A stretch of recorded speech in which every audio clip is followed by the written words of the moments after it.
Hey everyone, and welcome to another episode of the Competitive Enablement Show on the Compete Network, powered by Klue, the podcast for product marketers and compete pros looking to give their companies a competitive advantage.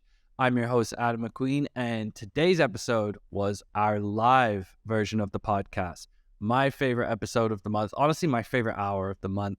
We have folks live in attendance, dropping questions, giving their takes, agreeing, disagreeing with everything we talk about. And in this episode, we dove into the world of battle cards with two of Klue's resident battle card experts, Hunter Sones and Sylvia Rayner. Hunter and Syl are competitive enablement consultants at Klue, which essentially means that they're helping customers, prospects, anyone in the industry improve the maturity of their compete programs and also improve their compete content, including battle cards.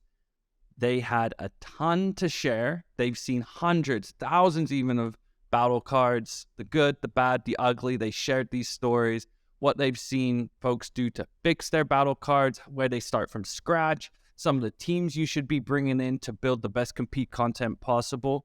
And of course, Ben, we got a lot of takeaways and questions brought by folks in the community.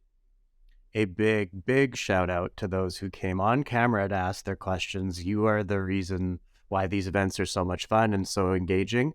So shout out to Rayner Hawthorne, David Cox, Scott Hassel, Ashley Eisinger, and Klue's own Claire Smith for coming on camera and dropping their knowledge. We appreciate you all very much. Absolutely. I love when people can kind of share their 2 cents, share their experience. That's what makes these CE Live so fun. Is it's not just a bunch of experts sharing, you should do this. It's people sharing their lived experience. What did they do wrong? What do they wish they could do better? What are some tips that they give others in the space? So again, thank you to everyone in the compete community who showed up. We'll do another one of these in a month's time. And with that all said, let's get into today's conversation with Hunter and Syl. Hunter and Syl, for those in attendance that don't know what a competitive enablement consultant is, can you share a little bit about your roles at Klue? Yeah, for sure. And first of all, Adam, wanted to say thanks to you and the team for hosting this today and for having us.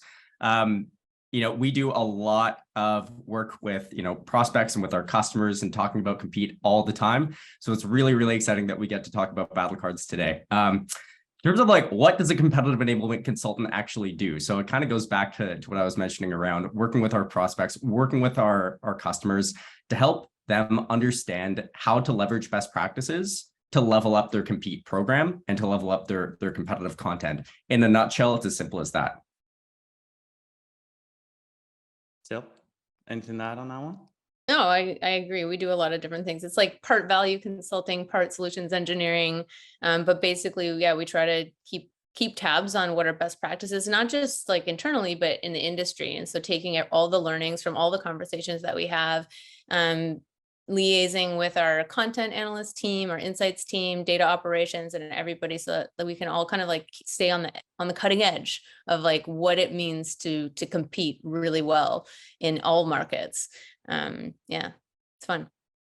All right, before we dive into some of the points we're going to get into, some of the data we found, I want to start things off with a couple polls for folks in attendance. So I'm going to launch the first one here. Give me a thumbs up on the camera if everyone can see the questions. Thumbs up, we can see. All right. So first question is, really, what's the biggest obstacle you're running into today with building battle cards? And if there's none of the above here, or there's something else that's causing you pain, I see 1 or 2 in there as well. Drop it in the chat. What's the other obstacle you're facing when it comes to building battle cards?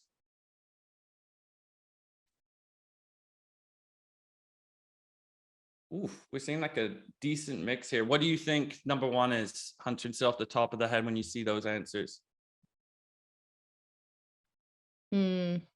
Adoption. Adoption? Now I'm going from memory now because I can't see I voted.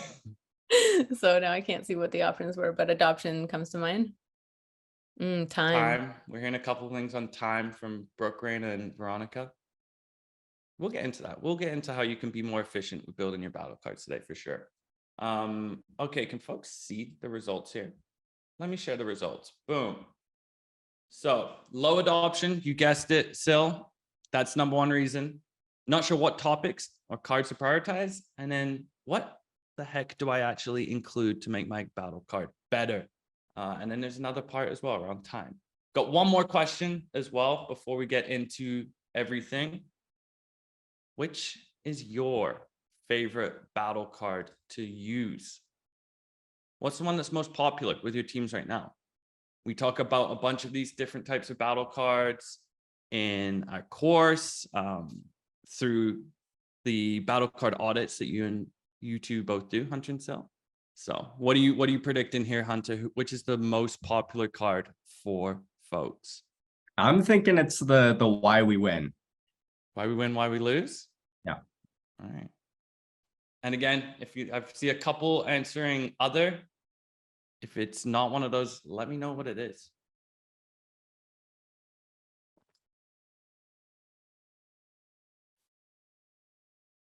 All right, let's share these results.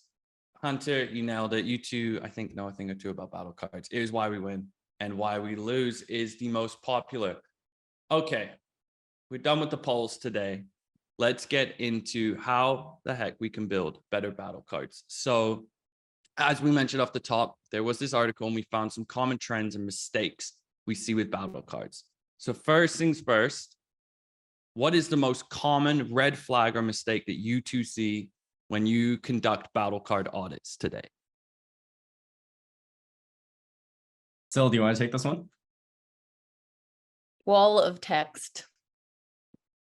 That's the one that gets me every time. I open up a battle card that we're looking to audit, and it's just way too much information all on one big wall of text, no graphics, nothing to indicate like how important some information is versus others. I think that's a big one. Yeah, 100%. Like we look at, oh, sorry, Sil, go for it. No, just could continue. Go, Hunter. I was going to say, like, we look at so many different types of battle cards. So we look at things that are like, it's the classic, like 30-page deep dive competitive battle card, all the way to here's like the 1-page couple bullet points, that type of thing. I would say that the biggest red flag that I see is that there's really no guidance around how to use that content. So seller pulls up this battle card to prep for a conversation with a prospect or with a customer. They see all of this information, all these facts and figures, all of this research, which is like extremely valuable stuff. But what do you actually do with it? What's the step that you should take to actually communicate those competitive insights effectively? And what should you prioritize? So really no guidance, no actionability around what to use and how to use it.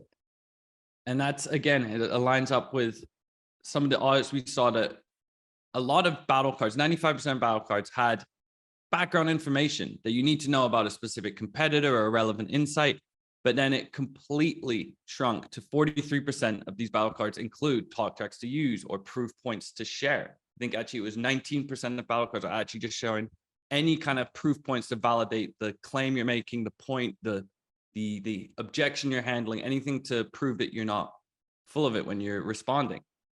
Why do you two think that it's so common for this wall of text red flag, as you call it?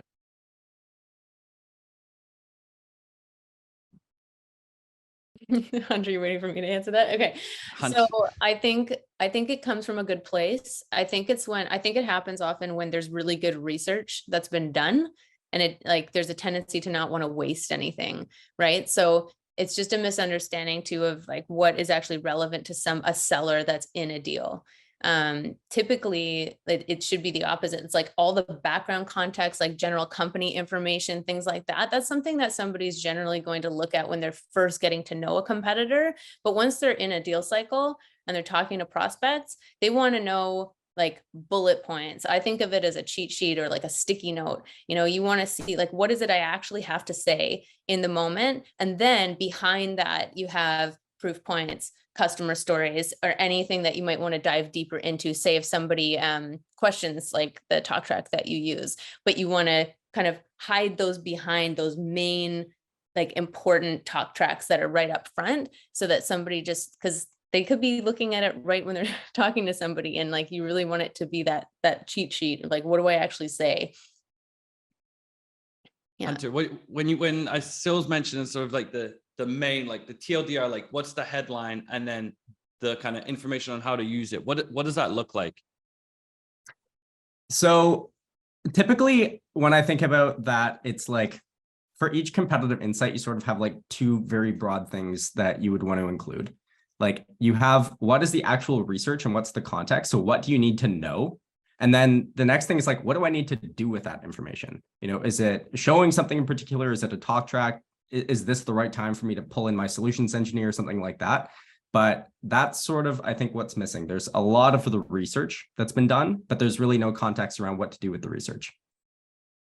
So on that point, you mentioned there, like proof point is something that you could show, or something that how to utilize a piece of competitive insight. Have you worked with some customers or seen some examples of what a good proof point would actually look like then, to shift from wall of text for folks, anyone that's going through sort of this wall of text syndrome right now with their own battle card? How do you actually incorporate a proof point? What do they look like? How have you seen customers do that successfully? Yeah, it's a good question. So there are a lot of different types of proof points. I think that's important to point out that you can include in a battle card as sort of like, here's what to show. Because we think about the no say show framework, right? Which is like, what's the background context of an insight? What's the talk track? And then what's the proof point that goes with that? When we think about proof points that you can show, it can be a number of things, right? It can be a customer quote. It can be a story. It can be a case study. It could be an article. I think one example that comes to mind was there was a landmine to lay, which was basically around how important is, I think it was like network uptime or something like that to you. And that was something that that company did extremely well, but the competitor didn't do so well. You know, they had a history of outages, and the proof point was actually just an article showing how this competitor had, you know, X number of network outages over the past 6 months. And so that's the type of proof point that, you know, it's not a customer story, it's not a case study, but it was actually just an article that helped reinforce that competitive insight. And I thought that was pretty powerful. So that was a really good example, I think, of using a customer proof point to reinforce an insight. Yes, Syl, so you mentioned like, so 19% of battle cards you two are auditing have proof points. What are the recommendations? So if you're showing that to some of these folks that you're helping improve their battle cards, and it's like, well, this is something you could do. How do they get there? Like, what are the things they should be looking for to find proof points? Where are the sources of intel? What can they use? How can they incorporate that into a battle card? So definitely customer stories. I think one of the most powerful ones too is if you have a customer that has switched over from a competitor, that's really valid. Like that's a really good proof point, because then that person can speak directly to perhaps like what features have been highlighted by that competitor, but said why they actually like you instead. Like that's one of the most powerful ones. So talking to your customers, great way to find proof points. Actually, somebody put in the chats like G2 quotes, absolutely, like reviews that can be found online. Sometimes those are like a little bit more challenging to validate, but if you can see themes in reviews that are popping up, so if you could show somebody that there's like a series where like a number of people are all saying the same thing, that's pretty good proof. Sometimes it has to be like technical information, right? Depending on what industry you're in, you just may need like technical documentation support for proof points. Like you're selling printers and somebody needs to know, like it's kind of like black or white, like this, you have this DPI or you don't, and you have to know, again, it's like what's actually important. And then I feel like always bring it back to like the value, not just like getting into too much product feature differentiation. Ideally it's the story, right? What's the story? What's an analogy? Make it real? Like Hunter just did, like use a specific example. I think those things are really resonating with people. 100%. Hunter, we were chatting yesterday, or whenever we were chatting, we chat a lot. I like to ping Hunter a lot of times on Slack. And you were mentioning sort of this example of a customer actually you've been kind of working with, and what they've been planning to do to improve some of the proof points and some of the other teams they want to work with as well to generate proof points. Could you share a little bit about that story? Yeah, that's so. We were working with a customer a little while ago who had, it was a very classic sort of like a classic content audit where we were looking at, okay, what are the areas for improvement within their existing battle card content? And one thing that we'd identified is that there was incredible research that had gone into the battle card, but there was really a lack of actionability, sort of coming back to that, what do I do with this information? Now that I've done the research, what are the steps that a seller should take to use this information? And so we're trying to figure out, how do we improve that? So what we had suggested actually was working with the customer marketing team. So the customer marketing team was putting together lots of things like case studies, customer stories, quotes, and things like that. And there was this, pretty large repository of all of that information. And what we had suggested is really trying to figure out, how do we map those customer stories, those quotes, to what's in the battle card? There are going to be examples of the customer, or our customer or buyer chose us because we had this feature, or we had this service, or we're able to consolidate our products and services in a way that our competitors couldn't. And so being able to take those insights from customer marketing and blend those into the battle cards was a really interesting way of getting those proof points in there. This is, I think we've talked about this so many times, but I think this is just like an example of like the folks building battle cards, the folks running Compete. You don't need to be creating everything yourself. The onus is not on you at all points in time to build all of this collateral, source everything. You tap on the relevant teams that like complement the work that you're doing. I think that's a great example. And Syl, this actually leads me to something else that came up in the article, is you two both run maturity assessments to see how mature Compete programs are, some of the areas for improvement. And one of the interesting things we noticed was that mature programs are 3 times more likely to be collecting intel and feedback from the revenue teams in the field.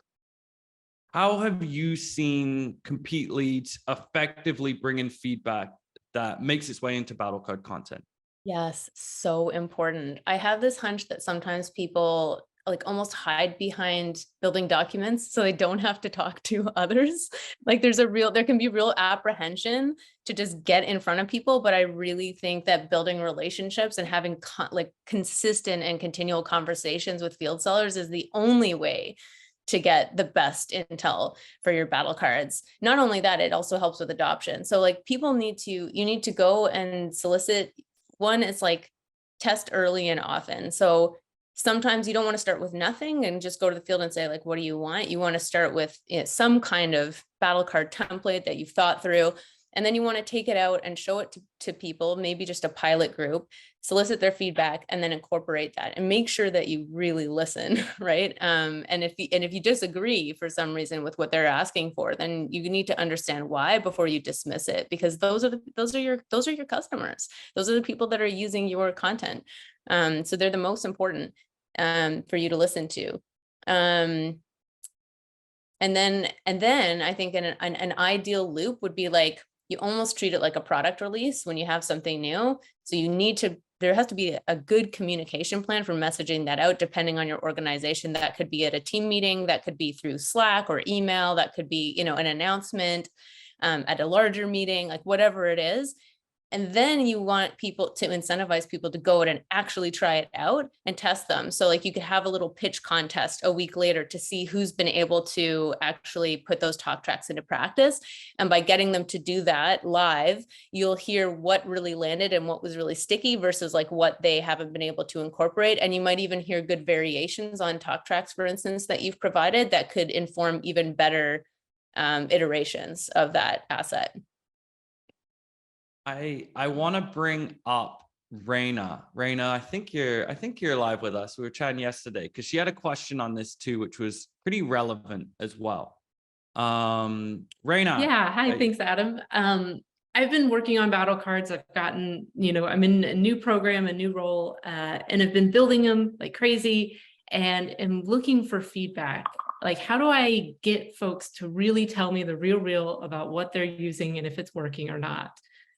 Yeah, that's a great question. So how good are it depends on your relationships with people. And if you don't really have relationships yet, I would try to build decent relationships with a couple of them. Like you can do a one-on-one, like kind of coffee chat, and like really start to build rapport, and then actually get somebody to give you that transparent feedback. They need to know you and trust you a little bit in order to do that.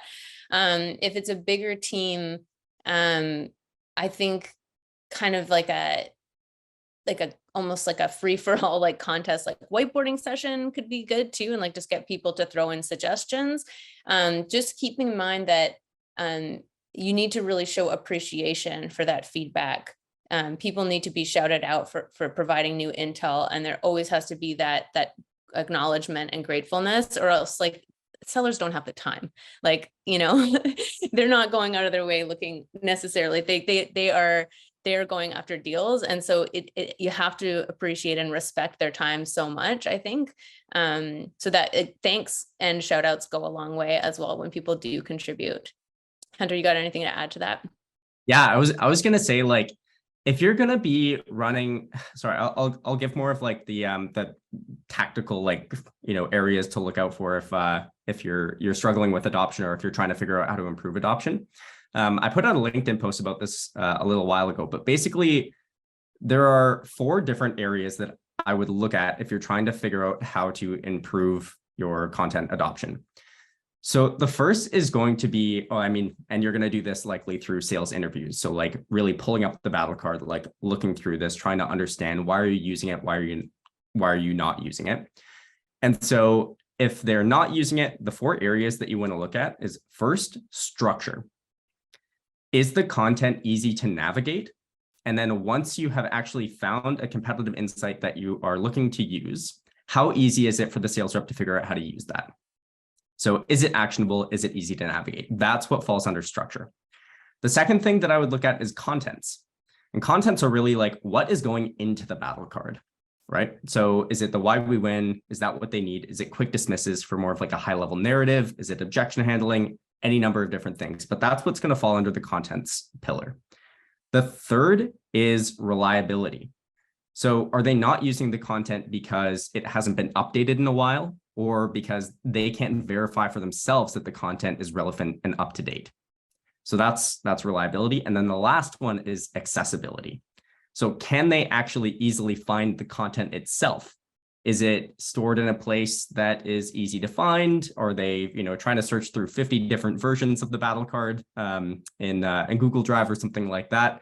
But basically, that's what I'd be looking at. So again, it's structure, contents, reliability, and accessibility. And those are sort of the 4 different areas that you would want to deep dive into with your sellers to understand, why are they using or not using your content.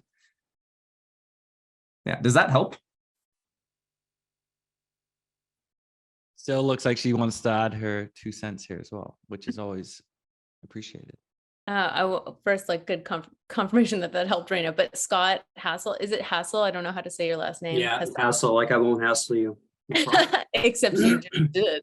Yeah, Scott made an amazing point, and it's something that we talk about a lot, which is, don't put yourself in deals if you can, be a fly on the wall and help out. And you should feel comfortable delivering the things that you put on your own battle cards, right? It should feel conversational, it should feel meaningful, and it shouldn't be like a bunch of word salad. So you can test it out. You can go in and try it out. If you don't have that ability, just sitting in, or if hopefully you have some kind of call recording software inside, or you can ask somebody to record and then listen back and just see how people are actually using it, and then use that to also inform any iterations on your content.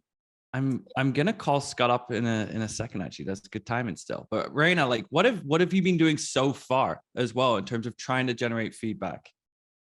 Yeah, well, we just launched Klue, so relaunched it. Anyway, won't get into the nuances. We've been hosting periodic check-ins. They're bi-weekly, and just inviting folks to come and share their feedback. And then in return, we're sharing kind of best practice tips. what's new, what I'm working on, kind of try to build that back and forth relationship there. But it's more on a group level. So I think diving into the one-on-ones is a really good direction I'm going to do. Cool. Thank you so much, as always, Rayner, for joining us. Scott, I did want to call on you too, because you made this point that quite a few folks are agreeing with. I wanted your experience. What are the kind of things you pick up on or learn when you just inject yourself into that deal in order to build battle card content that's actually relevant? Yeah, thanks, Adam. I think the first thing is, right, sometimes we struggle with, all right, where do I start, right? Which deals am I going to grab? I think most of us here have Salesforce or other CRM systems. So, we've got, deals by region. I pick the top deals by region, by competitor. And yeah, you start with the high dollar ones, of course, but there are other ones that might be applicable for other reasons.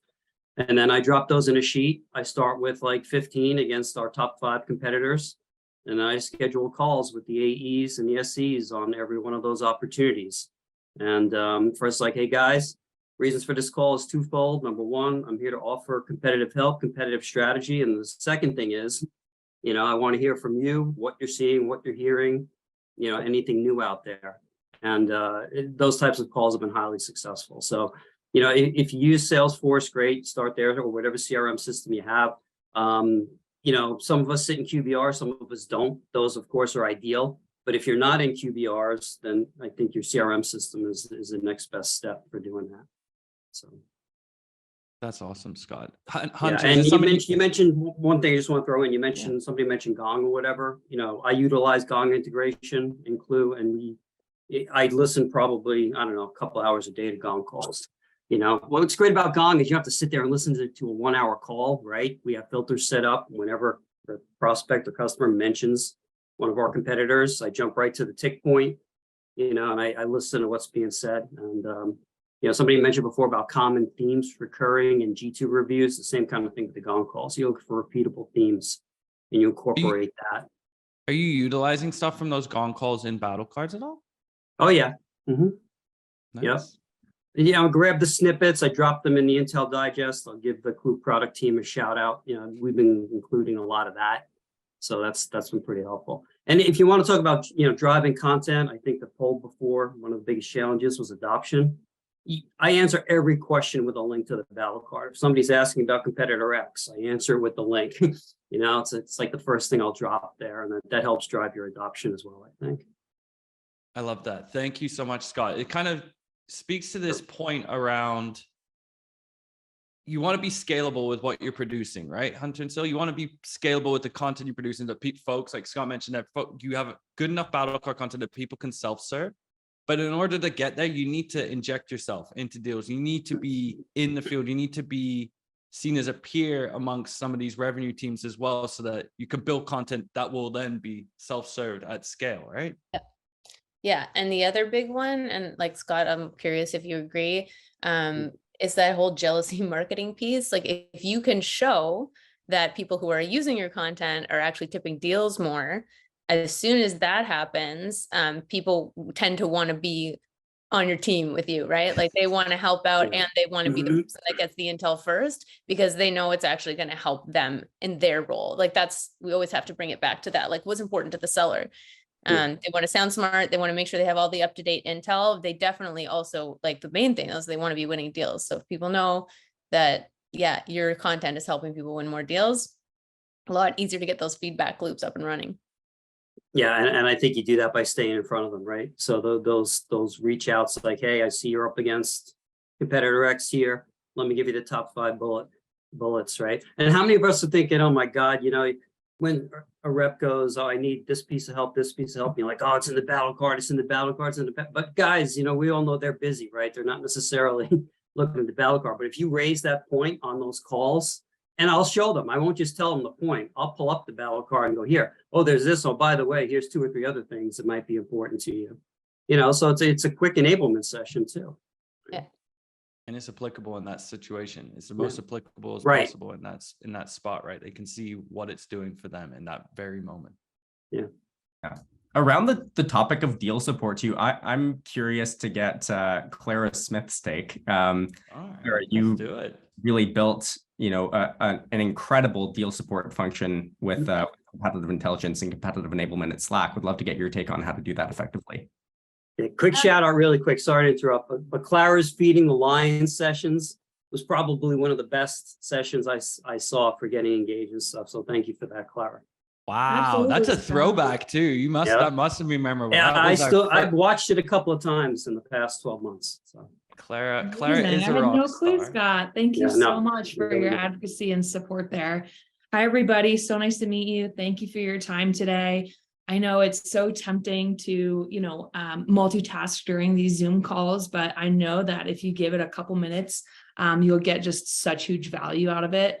A couple thoughts to what Hunter was saying. I think deal support is that next step in terms of putting battle cards into action, right? So depending on your title, depending on your function, depending on, how your objectives line up company-wide, deal support is that next step to validating your intel, to adjusting it. And even if, say, you're a PMM or starting out your career and compete, even if you have just internal facing deal strategizing calls, to what Scott said, right?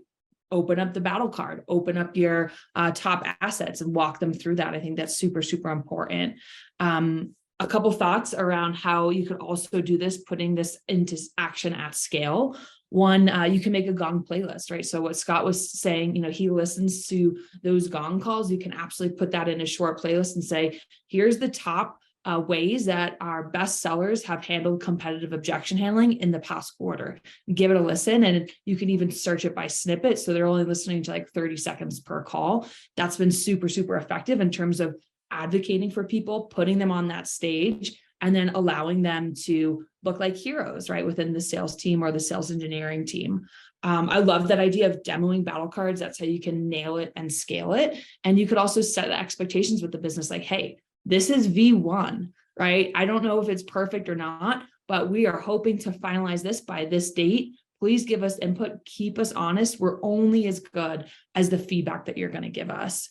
And then the last thing is like create a working SWAT team. If you're a one woman or one man shop, right, put together some of those top sellers, product managers, sales engineers, people who have that input, and say, hey, we're going to do a working session. So instead of like assigning out work async and not knowing where that falls, you can always centralize that. So thanks for listening. I know this is like absolutely Hunter and Sylvia's session, and they are true geniuses at what they do because they talk to hundreds of customers annually, and they can see what's working. And most likely they probably have talked to your competitors. So definitely worth a listen.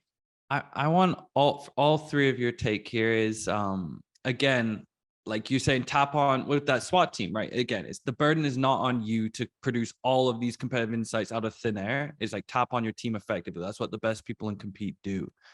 What are some of the SMEs that you recommend folks should be tapping into in order to build strong Compete content? Subject matter experts for folks. So this is an interesting one. I think it depends on what company. Like the structure of your team, I think, is going to matter a lot to answer that question. But I would say common subject matter experts that you probably want to tap are probably people like your sales engineers, your solutions consultants, your value teams, and then your account executives, of course, because they're going to be really, really trying to convey that competitive narrative to prospects and customers. I would also probably speak to customer success and account management. Like your revenue teams are going to be the best teams, but I would maybe, if you have access to them, start with sales engineers and solutions engineers. And the reason that I say that is actually, it goes back to a conversation, Adam, you had with Kayam and Andy McCarter-Bicknell from ClickUp around when he joined ClickUp and he had left ZoomInfo. He was like basically starting from scratch with, the project management software space. And he was trying to figure out, okay, where do I start here? And he had mentioned that speaking to solutions engineers was a great place to start because they get into the nitty gritty and they're super, super informed about how to speak to competitors' products. So that was a really strong place for them to, for him to really start understanding how do we compete against these other companies and where should I start with the Compete program? That's such a great point. I'm glad you're tuning into the CE show. I love it. I love it, Hunter. Clara, thank you so much for joining us. I love you sharing your take, sharing your expertise. We didn't even share with everyone in attendance. Clara, you might know her as the person that ran Compete at Slack for many years. She is now actually the Director of Competitive Enablement Services at Klue, helping customers and folks alike build best-in-class compete programs. So you'll see a lot more of her face, and make sure to hit her up, reach out to her as well. Hunter, you mentioned something there around kind of with Kayam. Actually, you mentioned wait. Before we leave the SMEs conversation, I have something to add, if that's all right. Go, Sil. I think that it's also really important to think about other stakeholders in the company, because like if you talk to product, for example, you might get some really valuable intel about what you're doing internally. Like, what does your product roadmap look like? What is the future state? Sometimes those are really important selling points. Like you may or may not be allowed to talk about, but even hinting at like what might be down the line can be an important partnership angle. I'm thinking like right now I'm thinking as a software company, but this could be any industry.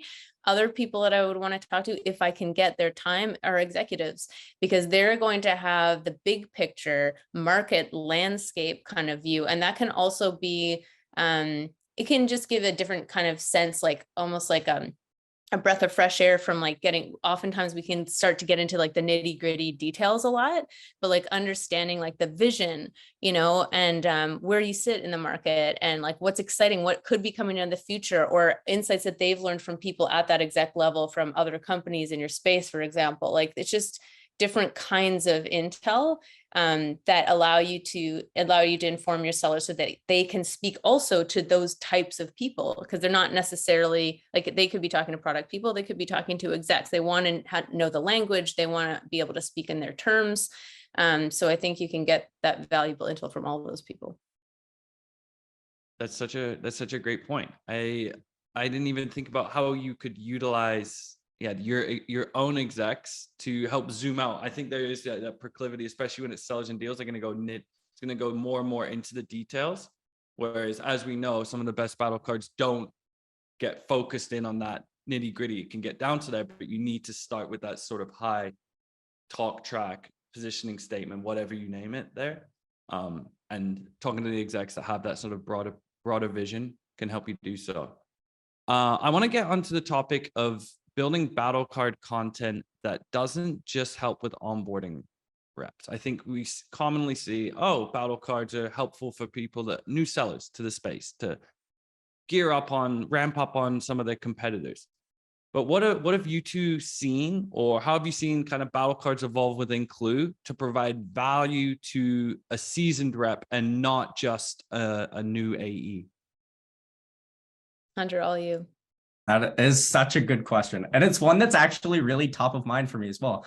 And Adam, that does go back to the conversation that you had with Kayam, who is actually one of Klue's most tenured account executives, and Annie McCotter-Bicknell, who's the head of competitive intelligence at ClickUp, because they had that conversation a little while ago. So there were a couple of things from that conversation that I think are important to point out.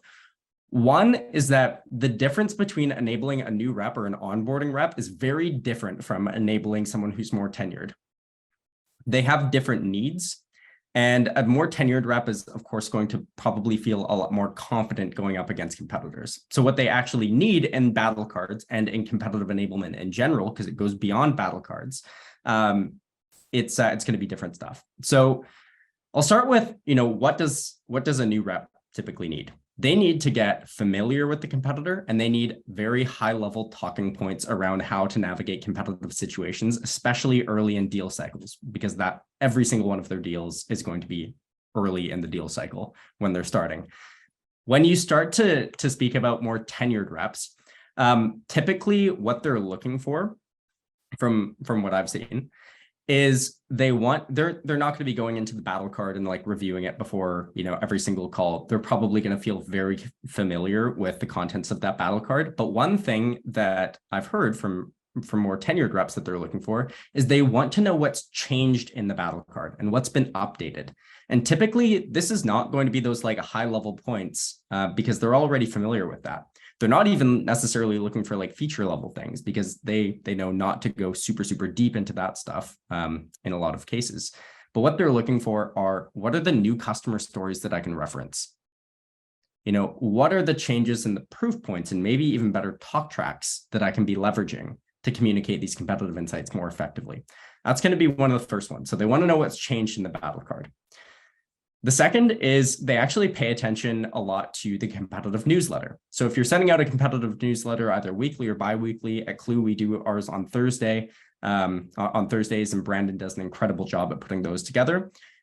Tenured reps really like to stay on top of that because it's a really good way to understand what's changed in the past week or past 2 weeks in our competitive landscape that I would feel that I'm missing out on if I don't have that intel.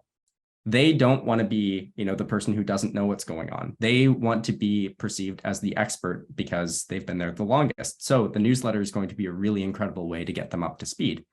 And then the last one is going to be around deal support. And this is something that Andy McCotter pointed out, and Kayam jumped onto it because he engages in tons of deal support at Klue, and he's an incredibly tenured rep.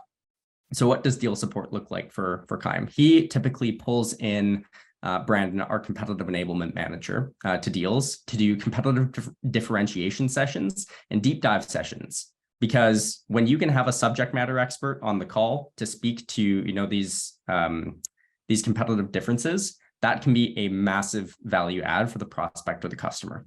So those are typically some of the ways that you would create competitive content, competitive enablement that really engages those more tenured reps. So it's what has changed on the battle card since I last came into it. Second is that competitive newsletter, that weekly or bi-weekly refresh of what's changed in the competitive landscape. And 3 is like in-person, high-touch competitive deal support. Still, that was Hunter. That was very comprehensive. I don't know if you have anything to add on that one, still, because that was nothing to add. It's such a great point though, because you mentioned that with like, again, we'll use Kayam as an example, someone that's been at Klue for many years, knows our competitors inside and out. The fact that someone of his tenure is still leaning on competitive content goes to show that it's not just for those new reps. And I love that kind of message of like, what's new? I mean, so many things have changed within our own landscape at Klue, or deals given changes in the economy, changes in what competitors are doing. Like, things are always changing, so you're never fully on top of it. And I think that what's new, what are you missing out on? What's something that I can't remember what you said there, Hunter. It was a lot more eloquent than I'm saying right now, but what is the thing I'm missing out on that would help me win that deal? I love that. I want to get into I want to get into a little bit of like the distribution side of things too. I think we've talked about kind of gathering feedback. How do you get this SWAT team together, getting people invested? But it's definitely not, it's a build it and they won't come kind of deal. You can't just build these and expect them to get used. So how do you see what are some best practices around the distribution of your battle card content? Ooh, that's a good question. Also, Veronica posed a good question in the chat, which we should get to as well. Sure. But I would say know the communication channels that your sellers, if we're talking about sellers, that your sellers use, and try to put everything there. Like, don't make a new workflow for them at all costs, like if you can avoid it. And sometimes you have to message things out into multiple channels and multiple times. Like, don't forget, as we've been emphasizing over and over again, people are so busy. Plus, they're used to getting 1 million notifications a day on their phone. And so you have to, it's like a timing game. Like, sometimes you have to hit people at the right time or they're never going to see it. And sometimes that means hitting them in multiple places and multiple times. And then again, I think like going back to what we were saying before is like creating those feedback loops. If the content is great, if you have good relationships with the people that you're helping out, your stakeholders, then hopefully they're looking forward to your communications, right? So you might even need to do some workshopping sometimes around what those communication channels are and what's working, what's not, outside of just the content question. Mm-hmm. Let's get to Veronica's question as well. because so you noted it. You're like, I want to get to this one. Veronica is tending to new mom duties right now, so I will ask it on her behalf. What guidelines do others have around sharing battle card intel with channel partners who are also going to be working with your competitors? Yeah, I do wonder if anybody in the room has thoughts on that. It's a really tricky one. David Cox is nodding his head. Maybe he has something to say. It's a redacted version is what I usually like. That's my TLDR. Yeah, David, Unfortunately, I'm in the situation. Okay. I don't have anything to bring more to that, but okay. I'm looking for the answer as well. Hunter, do you have anything to note on that front? Because it is this funny dance. Yeah, you're playing nice, but you know that they're also working with competitors as well. I think that this is probably something that's going to be on like a company by company basis, to be honest. Like channel partners can come in a variety of different shapes and sizes. And so, yeah, I would lean into what Syl said around a redacted version is probably going to be the place to start. But figuring out what's the right way to do it by like actually speaking to them is probably going to be, a good way to start that conversation. Yeah, David, Hunter nailed it. I worked very closely with channel partners and a couple companies ago, and that's the dichotomy here is like, how do you offer compete as a service to them that they're not getting from the other solutions that they're selling, right? So how do you get in front of them and give your high level positioning, your high level value prop points that maybe aren't competitor specific, so they know your messaging.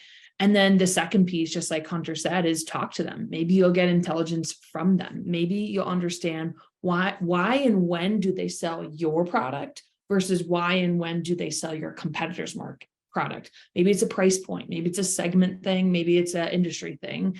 So it's a double-edged sword. Like you can give, but you can also get a lot from them. And I used to literally get in front of partners and present to them competitive differentiation, but that was only if I would get information from them. And that relationship was like the top relationship in terms of channel partner ranking. Hope that David, helps, Veronica.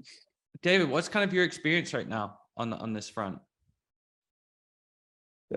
I'm at the very beginning of my journey here. So it's I've just started a new position in a new company doing new things, and we don't have any battle cards. So I'm building CI from the ground up. Oh, well, I'm glad you're joining us here. This is a fast track to learn, I think, with Hunter, Syl, Claire, and the rest here with you as well. Let's get in. Sorry, I'm working on the pins here. Let's get back into distribution because we kind of pivoted away. And Hunter, I kind of want your take as well from like a tactical standpoint. Where are some of the ways you can incorporate your battle card content to make sure it's getting used? And sorry, what exactly is the question? Like the distribution of your battle card content. That's build it and they won't come. Yeah, well, that's the thing is like you don't necessarily want them to come to you. Like you want to go to them. Like you don't want to recreate the wheel here by saying like, here's this new way that you should be engaging with our competitive content. Ideally, the way that you do it is you figure out what are the workflows that they want to be engaging with the competitive content in, and you put the competitive content there. So it's not a build it and they will come. It's build it and go to them. It's a mobile home. It's not a baseball field. Yeah. How do you have these analogies up your sleeve, so? I don't know. Inspired by, we've had a lot of talks about baseball recently, so I don't know, Field of Dreams came into mind. If you build, isn't that what that's from? If you build it, they all come. Oh man, sorry, I had a point and I just lost it. It wasn't a distribution, it was something else, but I apologize. It left my mind. Well, with David jumping on here, and I apologize for this one being a bit too vague of a question. But with David saying, I'm coming in here, I'm starting from scratch. I'm sure there's a lot of folks in attendance who'll be listening to this recording, starting from scratch, battle cards from zero. If you two were starting at fictitious company, let's even say you're starting at Klue, and you're going from scratch to build battle cards, what would be your first handful of steps?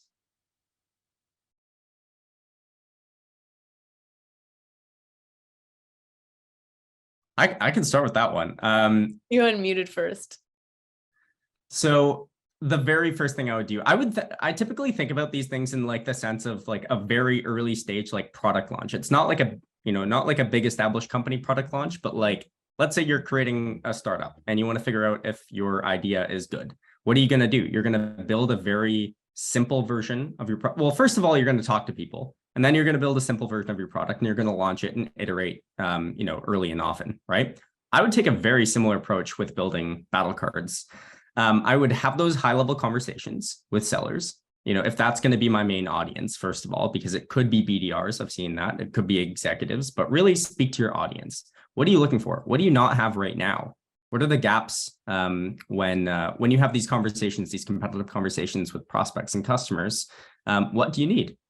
And starting off with that type of conversation. Then I would maybe think about like, where do you want this delivered to you? But I think that that's maybe further down the line. Then I would probably take like a very early crack at building that battle card. Now, typically what we see is there are 3 different things that sellers are looking for when you're first getting started with building competitive content. The first thing is a quick dismiss. So it's the high level narrative. If someone hits us with, how are you different from X? How do you answer that question? It's the thing that if you ask 10 of your sellers, how are you different from this competitor? It should be that consistent narrative so that you get, the same answer every time, not, ask 10 people, get 11 different answers kind of thing, right? So the quick dismiss would be one of the first places I would start. Then I would go a little bit deeper into the why we win. What's that value edge for us, right? What are the things that we do well that our competitor doesn't do as well as us that customers frequently care about? That's going to be my why we win. And I'd probably create a couple different points based on that. And I would likely try and find those either from G2 reviews or speaking directly with customers. I would try and do some very, very early stage win-loss. Then the next side of that is, why are we losing? And I wouldn't phrase this as a why we lose. I would actually phrase this as objection handling or as countering competitor claims. Because there are going to be certain things that realistically you just don't do as well as your competitor, or at least your buyers frequently perceive that your competitor does it better than you. And your reps need to know how to handle those. That's the reality. They don't want to be, caught in between a rock and a hard place. They want to know how to navigate those more challenging, reactive competitor objections, those conversations. So it's those 3 things that I'd probably end up starting with. It's the quick dismiss, the why we win points, and objection handling points. And then from there, it would be, again, iterate early and often, continuously get feedback. And then I would say that the next step after this is, as soon as I'm comfortable, I would try and get involved in deal support. There's no better way to test your messaging than to do it yourself in a lot of cases. So that's kind of how I would approach it if I were like thrown into the mix, brand new, kicking a compete program off from scratch.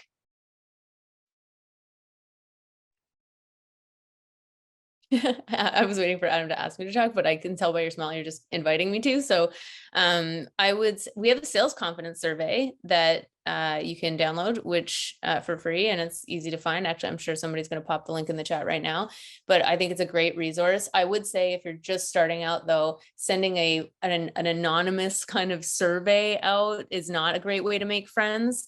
So that's where you can like schedule those like little small group sessions or even one-on-one chats with people to like, and just go through those survey questions with them verbally, rather than asking them to fill out yet another form or poll.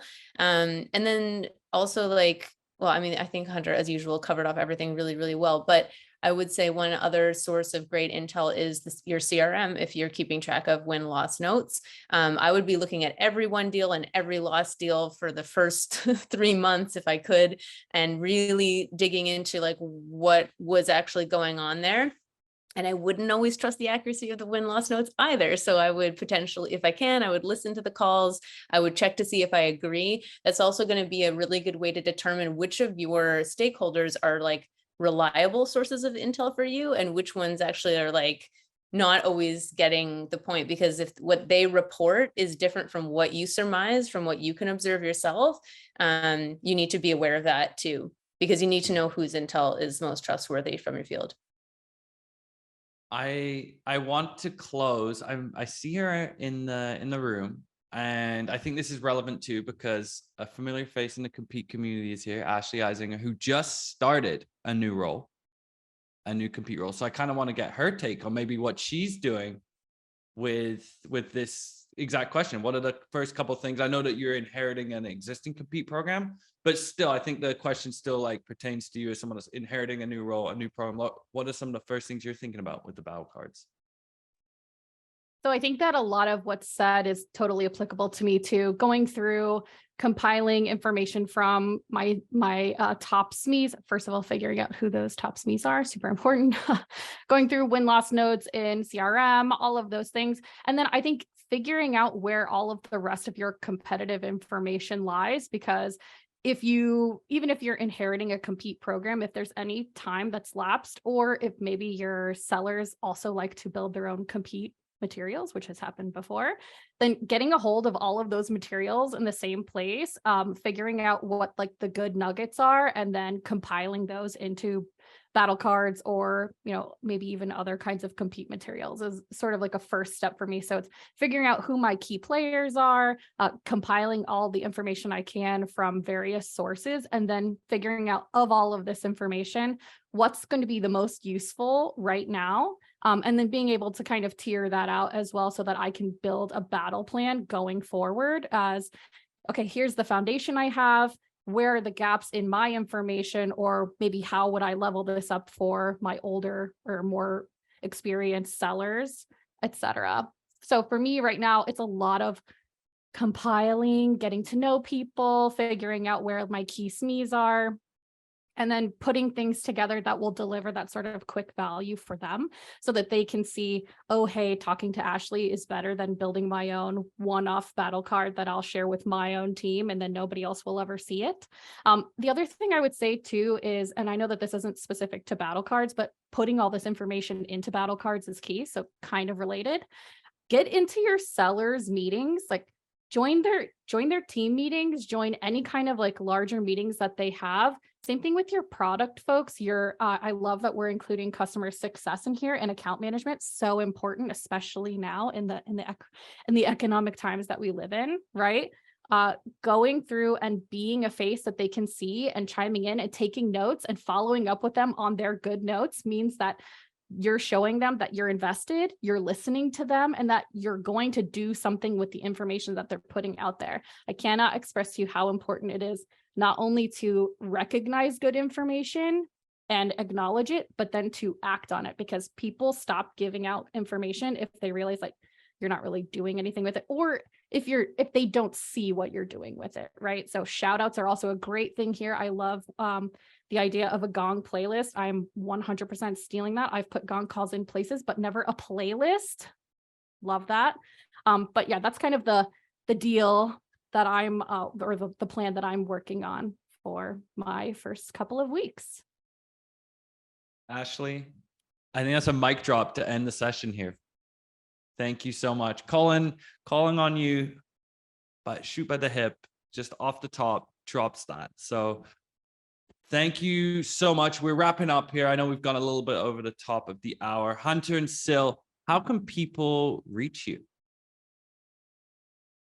LinkedIn for me. That's the best place to go. Yeah. Hunter Sones on LinkedIn. Yeah. And my name is Rayner, Rayner, Adam, or whoever wrote that email. I'm just going to look away, no eye contact. Hunter and Syl, you two rock. Thank you so much for joining me, and everyone in attendance, drop your questions, sat in, shared your notes, shared your feedback. So appreciated. My favorite hour of the month. So we'll catch you all this time next month. Thank you. 2, 1.